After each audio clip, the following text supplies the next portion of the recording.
Hi, my name is Lee, and I am a graduate student at the College of St. Rose and a tutor in the Writing Center. Hi, my name is Amber, and I'm also a graduate student and tutor at the College of St. Rose. Together we created this series to help you prepare for the Academic Literacy and Skills Test, or ALST. In these videos, we outline study strategies, test-taking strategies, and ways to make sure you get your best possible score on the ALST. Please feel free to pause these videos at any point or to re-watch any parts. So here are the basics. The ALST is 210 minutes, or 3.5 hours. It consists of a writing section and a reading section. The writing, called constructed response questions, is weighted 60%. There are 2 focused response questions, which count for 15% of the total, and 1 extended response, which is 30% of the total. We suggest you take about 100 minutes to complete this part, which comes out to about 20 minutes for each focused response and 60 minutes for the extended response.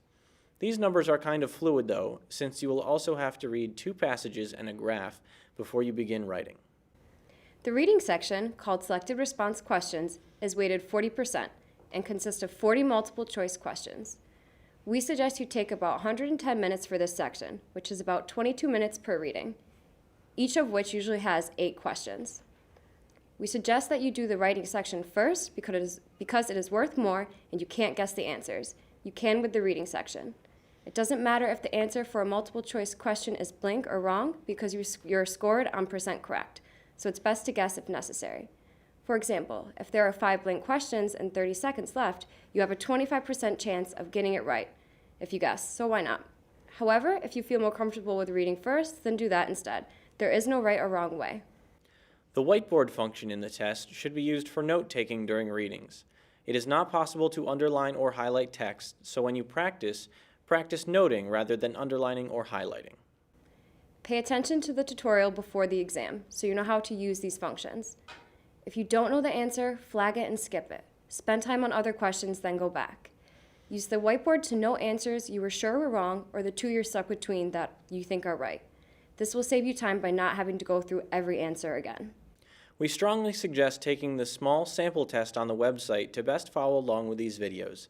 Be familiar with it because then you'll be familiar with what we're discussing and some examples we'll be using.